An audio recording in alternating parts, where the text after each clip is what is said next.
yeah, it's me again, Derek from the TheHotSauceGT350. I get asked a lot of questions about what it costs to build a car like mine, so I thought I'd kind of go over everything that's been done to this car and where it sits today, and what it would cost you to build my car. So I guess I'll start off here with the engine. So let's just say the blower's gonna run you probably 10 grand, give or take, you know, any wheeling and dealing, anything like that. What you probably don't see, loud truck, what you guys don't see here is the short block. It's a 2020 Predator short block. Most people ask me what's the difference between the 2020 Predator short block and a Voodoo Gen 2 and a Gen 1. There really is no difference. The big difference is going to be in the internals. A Voodoo technically uses the 5.2 flat plane, and the cams are going to be for the flat plane crank because of the firing order. So keep that in mind. Now that's one of the really difference between the two motors. So this is a 2020 Predator short block with my 5.2 Voodoo crank and the Voodoo cams. So I'm not going to say how much I paid for this short block, but I will tell you it's on par with anything with L&M and anywhere else you go. This was actually built by RGR. So, you know, most of those engines are going to run you $15,000. So bear that in mind. So now you're up to $25,000. That's just, you know, you got the short block delivered to your house. You've got the blower now. Now, you know, I've got a Fore Innovations fuel system. I know some people will tell you, you know, that, you know, oh, you can get away with a cheaper one like a Siley fuel system. I will tell you, listen to your tuners, listen to your engine builders. I mean, I went with the best system I could get because I did not want to redo it. And then on this block, you can't see it because it's hidden underneath the supercharger, but I have ID 1300s. Again, that's going to run you another $5 grand. You know, I mean, you've got, you know, $3,000 in a fuel system, and then you've got another, you know, $1,800 for injectors. So now you're at $30,000 just to properly fuel the car with the supercharger, and now the short block to get to handle the power. So on top of that, what else we got done here? We got a few things like catch cans. I got the Fat House Fab, you know, coolant tanks. I thought it looked pretty nice in here. I got things like the strut bars there. You know, those minuscule. They don't really cost anything. Big ticket items is probably what I really point out. So I don't know if you can see it down here, but we've got Kooks Long Tubes. So this car does have long tubes that go down to a stock 2021 Gt500 catback. So that took some wiring and some dicking around with and toying around with to get to work, but it is fully functional. I did have a Corsa Extreme on here with lethal cat pipes, but I would not suggest doing that. It was stupid loud. I mean, it was cool, it was awesome to drive by and freak people out. So now you're talking, you know, another, you know, $3,000 in long tubes.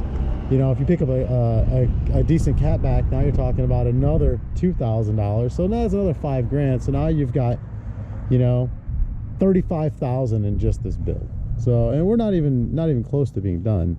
So what else we got with this car is I've got a T56. So there's a story behind the T56. The T56, it was a stock T56 with a stock Mantic dual clutch.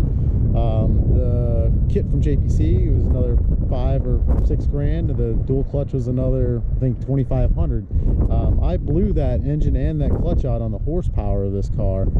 So you got now you're another, say, 10 grand with the bell housing and all that. I want to say 6, I'll say 8. So we're now at what, 43,000. So you've got that. I had to have it rebuilt by Tick Performance, and the Mantic clutch went from a double to a triple. So now you're talking about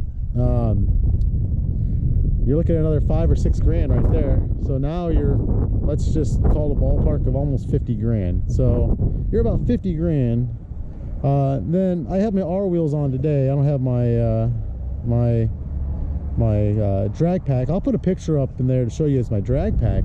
So I had to do a rear brake conversion, so that's not too bad. You can get that for about $1,000. Basically it's just a GT Mustang, like 2015 up base model brakes. You get the brake pad, the caliper, you get the brake lines, all that stuff, the knuckles and the e-brake. And I want to say it's only like $750 to $1,000. So, you know, now we're, you know, another $1,000 in. So what are we, 46,000 in now? 47. There's one thing, it's kind of hard to show just because of my trunk is always packed with crap back here. But what you don't see underneath here is actually a TIG Vision ice tank. So you've got another $1,000 there in a TIG Vision ice tank. So that's one thing I do have back here. But I got my helmet and, you know, my cleaning supplies. I'm always wiping this thing down, dirty towels and a thing. So the other thing that you probably can't really tell, I have axles on here. So I have 2,000 horsepower axles on here. So that's another $2,000. I mean, so we're almost up to $50,000, and that doesn't include any labor, and that doesn't include any tuning yet. So the other thing I really haven't really spoke about yet either is I've got a lot of suspension pieces under here. They're all like $100, $200, $300 pieces of parts, but I do have that. And so there is that component too. I would suspect if you added up all the little nickel and dime things I have here, like, you know, the hood pins for my car that, you know, you can kind of see, I'm gonna say there's probably $2,000 worth of little pieces, like the fat house fab, the hood pins, just the little pieces up here to cover up stuff. So I mean, all in all, you're probably looking at $50,000 to build this car in this way. Now let's talk about the fact that I blew this engine. So this car, before I got a built motor, I was running 15 pounds of boost on E85 with JMS BAP, and last year in 2020 I actually blew this engine. So there's more cost to this. So a lot of people say, well, I'll just drive it till it blows up. I'll tell you, that is a stupid fucking thing to do. Learn from my mistakes. So when this engine blew, I not only fucked up the block, I actually damaged the head, and I broke the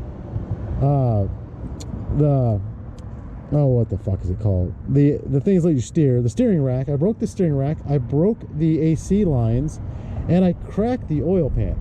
So that was about another $3,000 or $4,000 worth of parts I had to buy. So I'll tell you, that there would have paid for my Gt500 just bare block. So yeah, try not to do that type of shit either, because braking shit fucking sucks. So on top of that, so originally I had Lund's just a 93 pump gas tune. It made 760 horse on 10 pounds of boost, which I'm on right now because it's winter, it's getting cold. So I'm on just a little measly 10 pounds of boost, making about 750 horse, 760-ish, something like that. I don't know what more it's making, considering I now have long tubes that I've added to it. It's probably make another 10 or 15 more maybe. I'd have to dyno it, I'm not sure. But I would say, you know, from there you got the tuning. So like I said, you got the Lund tuning. I then went to E85, which was another $400 or $500 on top of that. So now you're, you know, if you keep going back and forth with your tuning, you're installing parts in there, you're probably going to spend between $500 and $1,000 in tuning. Then you got to find a gauge. Luckily I've had my end gauge forever. I've got like one of the original end gauges. So I'm lucked out there. But now if you need a tuning device, you're looking at another $400 or $500. They are TD, I believe they have available now. You know, so there's that. So that's pretty much in a nutshell what this car would cost you to build, not to mention labor. You know, I don't buy the whole you know, built not bought. I think that's a bunch of bullshit. I mean, yeah, it's kind of nice if you could build your own stuff, but you know, I work full-time as a network engineer. I do not have time to put 100 hours into this car every other weekend, you know, trying to fix something. Also, the fact that my motor was torn down, I mean, I could tear this block down, but putting it back together, I'm not sure I could do, not efficiently. And the fact that my block was around $15,000, yeah, I would rather not, you know, risk putting that together and fucking it up even more. So you're probably looking at another $20,000 worth of labor. I mean, if you consider the fact that you're, you know, you're probably looking you know, a blower install with, you know, OPGs is probably gonna cost you $3,000. The tearing down of a motor is another $1,500, maybe $2,000. Putting it back together is another $1,500, $2,000. Now you're talking about swapping out transmissions, because I mean, I have a T56 in mine. You know, there's probably $3,000 or $4,000 in all of that. You know, not to mention every little thing else you do, like the long tubes, the fuel system, the ice tank, the routing. I mean, there's a lot more stuff that gets done there. So I mean, be prepared to spend anywhere from 10 to 15, maybe upwards of $20,000, depending upon the shop you go to. And I would always say, you know, you might find, you know, a guy out there that can, you know, do your build for you for, you know, pennies on the dollar. That's fine. But I would say you find a reputable shop. And in my experience, I've known guys who've used a guy, and I've seen where they get kind of screwed because either they're busy, they're dealing with a family, they're not backed by a shop, you know, they're on their own experience, which I'm not saying they're not bad individuals, and these are some really awesome techs. But having a shop like the shop I use, HPJ Performance in Belleville, Illinois, you know, Mike, Sam, all them, they have an army of fucking people out there, and you know, one may not know something as well as the next, and at least Mike can lean on his staff, and his staff can lean on him, and things get fixed. And then they can also reach out to Lund, which they have another, you know, half small army of people.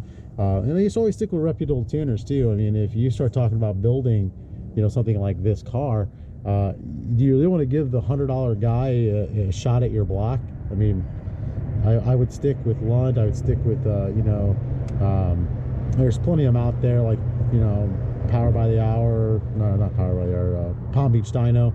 These guys are reputable, they know their shit. I think what I would stick with. I wouldn't go with anyone that's not reputable, and that's pretty much 2 cents to that. I also have welds on this car as well, so I should mention that cost. So you're looking at another $3-4 grand for just wheels. This car does have R wheels on there. I got those for a steal. Basically I found a wrecked 350R, and I don't think the place knew what the wheels were yet, because it was like a parts farm, but it wasn't parts farm. And yeah, I got them for a good deal. But that's kind of where I'm at. So yeah, if you're gonna build this car, I mean, you're gonna spend a pretty penny, and just be prepared that it's gonna not be it's not gonna be cheap. And you can do it. It's awesome as hell. You should give me a like and a follow on Instagram, TheHotSauceGT350. Go and close this trunk here. But yeah, so I know a lot of people have been asking for videos for my exhaust with Gt500 exhaust. So you can see they had to cut it out a little bit, and it works, it fits. And the wiring, I may give you guys an idea of how it works. Sorry, the tip's a little dirty, but yeah, this is basically my ride. And if you have any questions, I mean, put them down in the comments, and I will definitely do my best to answer them for you. And you guys have a good day, man. It's been a pleasure. You guys enjoy. Hot Sauce GT350.